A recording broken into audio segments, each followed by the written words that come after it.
नृत्तावसाने नटराजराजो ननाद ढक्का नवपञ्चवारम् उद्धर्तकामा सनकादिसिद्धान् एतद्विमर्शे शिवसूत्रजालम्।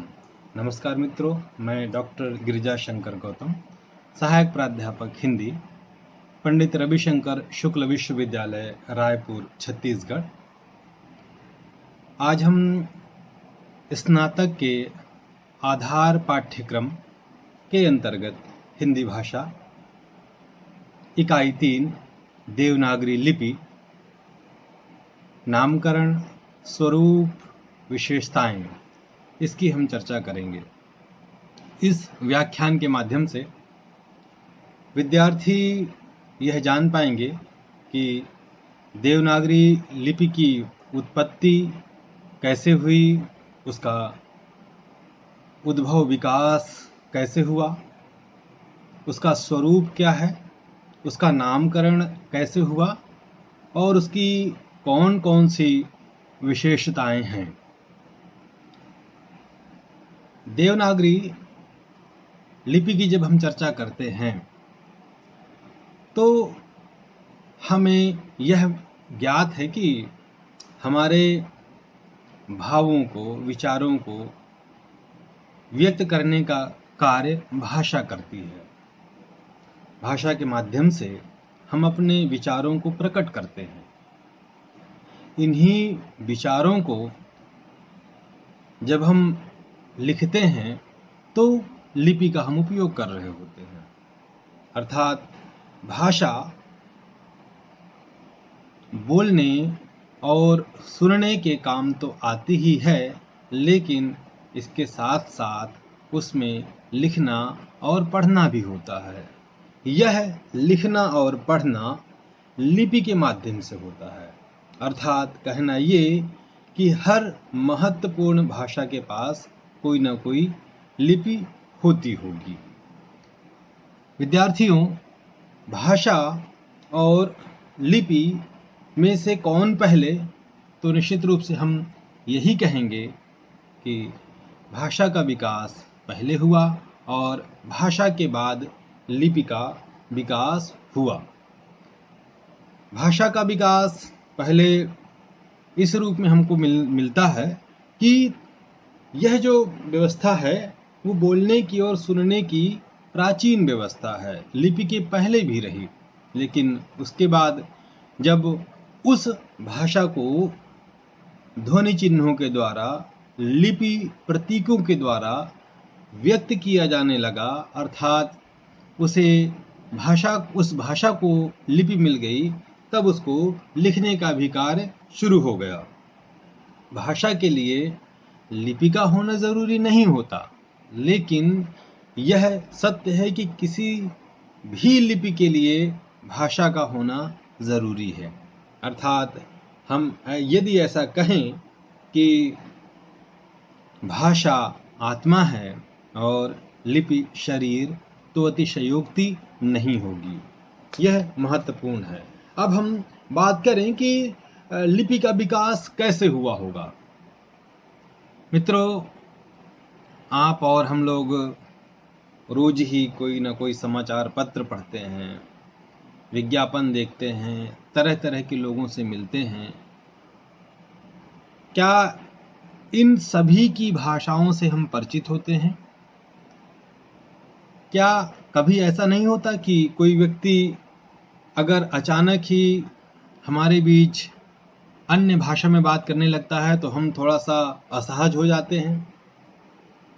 या अन्य लिपि में कोई समाचार पत्र, पत्रिका हमको मिल जाए और हम उसे ना पढ़ पा रहे हों, हम उससे अनभिज्ञ हों, तो हम थोड़ा सा असहज महसूस करते हैं। एक अनुमान के मुताबिक पूरे विश्व में लगभग 4000 से ज़्यादा भाषाएं हैं। इन 4000 भाषाओं में बोलना और सुनना तो होता है, लेकिन इनमें से लगभग 400 भाषाएं ही लिखी और पढ़ी जाती हैं। और इन 400 भाषाओं में जो लिखना और पढ़ना होता है उसके लिए लगभग 40 लिपियां ही हैं। 40 लिपियों के माध्यम से विश्व की 400 समृद्ध भाषाएं लगभग लिखी और पढ़ी जाती हैं। अन्य भाषाओं में क्या होता होगा? तो अन्य भाषाओं में बोलना और सुनना होता है। अब इन 40 भाषाओं में जिनमें लिखना पढ़ना होता है, ये लगभग 40 लिपियां हैं जिनमें लिखना पढ़ना होता है। और इन 40 लिपियों को हम लिपि पद्धति के आधार पर 4 वर्गों में विभक्त कर सकते हैं। अर्थात लिखने के क्रम को, उनकी विशेषताओं को ध्यान में रख करके इन लिपियों को 4 पद्धतियों में वर्गीकृत किया गया है। पहली जो पद्धति है वह पद्धति है चित्र लिपि की पद्धति है। चित्रलिपि पद्धति का प्रयोग चाइनीज भाषा को लिखने पढ़ने के लिए होता है, मंदारिन भाषा के लिए होता है, और इसमें चित्रों का प्रयोग होता है।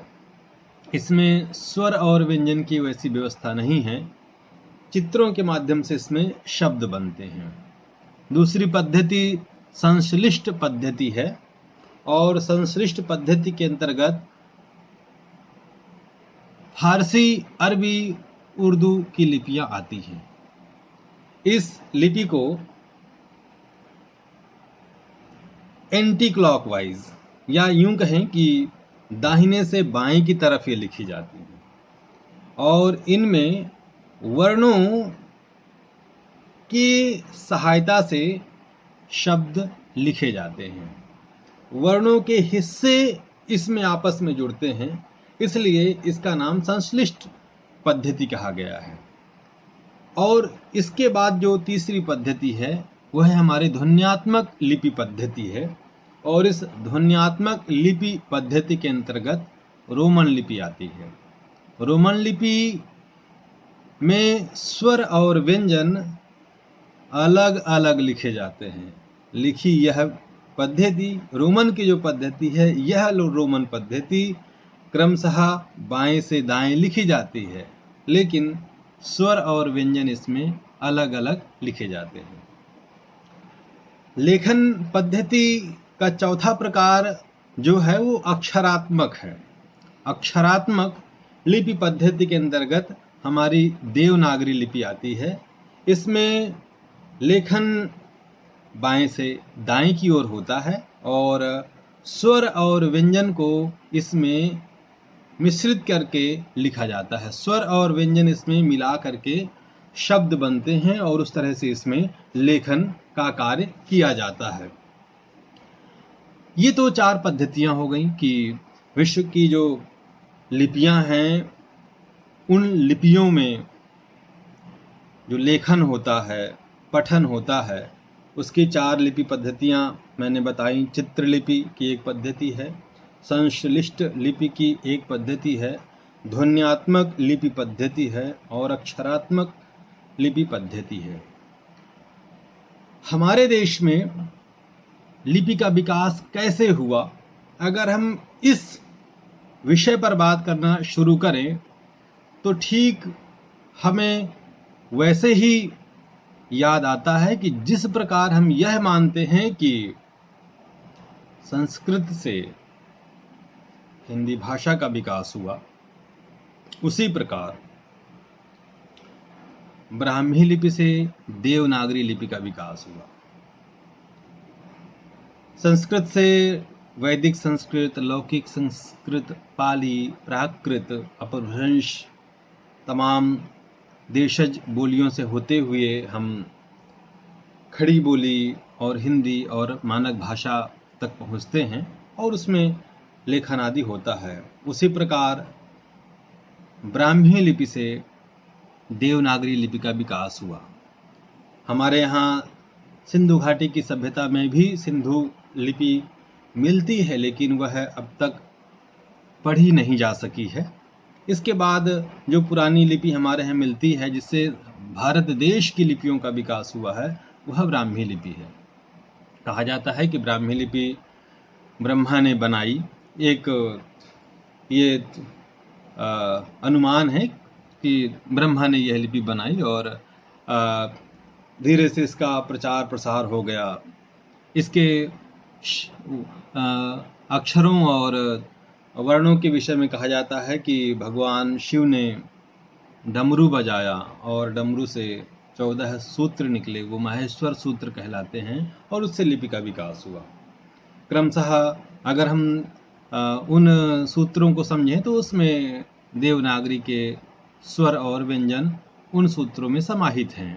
जैसे माहेश्वर सूत्र है ऐ उण रील ऋक अयोंग अयोच है वरट लण यंगणनम जभई जबगड दश खप छटद चटतव कपय शश सर हल।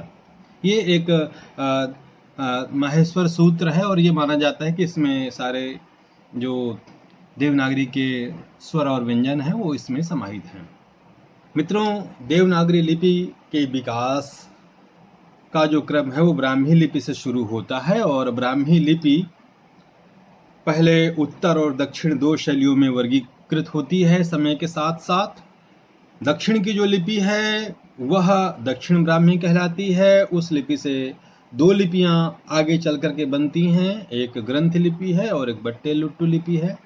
ग्रंथ लिपि दक्षिण भारत में संस्कृत ग्रंथों को लिखने के लिए प्रयोग की जाती थी और इसके बाद उससे दो लिपियां और बनी। एक लिपि बनी वो है कन्नड़, जो कर्नाटक में प्रयुक्त होती है, और एक तेलुगु जो आंध्र प्रदेश तेलंगाना में प्रयुक्त होती है। इसी प्रकार बट्टे-लुट्टू लिपि जो दक्षिण ब्राह्मी से उत्पन्न होती है उससे क्रमशः तमिल और मलयालम लिपि का विकास हुआ। इधर जो उत्तर ब्राह्मी की शैली है, उत्तर ब्राह्मी के समय में खरोष्ठी लिपि प्रचलन में थी और इसके बाद उत्तर ब्राह्मी से दो लिपियों का विकास होता है, एक कुटिल लिपि और एक गुप्त लिपि। गुप्त काल चंद्रगुप्त इत्यादि के समय में गुप्त लिपि प्रचलन में थी। इसके बाद उसका प्रचार प्रसार आगे नहीं हो पाया। कुटिल लिपि के लेखन में अक्षर टेढ़े मेढ़े होते थे, इसलिए उसका नाम कुटिल लिपि रखा गया। कुटिल लिपि से दो फिर लिपियों का विकास होता है, जिसमें से एक शारदा लिपि है और एक देवनागरी लिपि है। देवनागरी लिपि दो तरह से प्रयुक्त हुई, एक विकृत देवनागरी के रूप में और एक मूल देवनागरी की लिपि में। उधर जो हमने बात की कुटिल लिपि से एक शारदा लिपि बनी, शारदा लिपि से टक और कश्मीरी लिपियों का निर्माण हुआ। अब हम बात करें कि जो देवनागरी लिपि है इससे दो वर्गीकृत किए हमने, एक देवनागरी जो मूल देवनागरी है और एक जो विकृत देवनागरी है। विकृत देवनागरी में आप पाएंगे कि उससे उड़िया, बंगला, गुजराती, गुरुमुखी आदि का निर्माण हुआ है। जबकि अगर हम बात करें मूल देवनागरी से, तो मूल देवनागरी में भारतीय संविधान में शामिल संस्कृत, नेपाली, संथाली, बोडो, हिंदी इत्यादि, मैथिली इत्यादि जो भाषाएं हैं वह संस्कृत में लिखी जाती हैं। तो इस तरह से जो लिपि का विकास है वो संस्कृत से हिंदी का विकास हुआ, उसी प्रकार से देवनागरी लिपि का विकास ब्राह्मी लिपि से हुआ है। अब हम थोड़ी सी चर्चा करें कि देवनागरी का नाम देवनागरी क्यों हो गया। तो उसके विषय में कोई प्रामाणिक साक्ष्य उपलब्ध नहीं है। हम केवल यह कह सकते हैं कि जो अनुमान है उसमें से एक अनुमान के अनुसार गुजरात के नागर ब्राह्मणों ने सर्वप्रथम इस लिपि का प्रयोग किया था, इसलिए यह देवनागरी कहलाई। एक दूसरा अभिमत है कि देवनागर अर्थात काशी के लोकजन द्वारा इसका प्रचार प्रसार किया गया, उन्होंने लेखन किया, इसलिए इसका नाम देवनागरी पड़ा। एक तीसरा अभिमत यह है कि देववाणी संस्कृत देवनागरी लिपि में लिखी जाती है, इसलिए इसका नाम देवनागरी रखा गया है। देवनागरी के अन्य नाम भी मिलते हैं, जैसे लोकनागरी, नागरी, हिंदी लिपि आदि। तो ये हमने अभी आपसे जो चर्चा की वो हिंदी और देवनागरी के स्वरूप को लेकर के, लिपियों के उद्भव और विकास को, और इसके अतिरिक्त हमने नामकरण कि देवनागरी लिपि का देवनागरी नाम कैसे पड़ा, इन सब पर हमने चर्चा की है। देवनागरी लिपि की विशेषताएं हम अगले वीडियो में चर्चा करेंगे।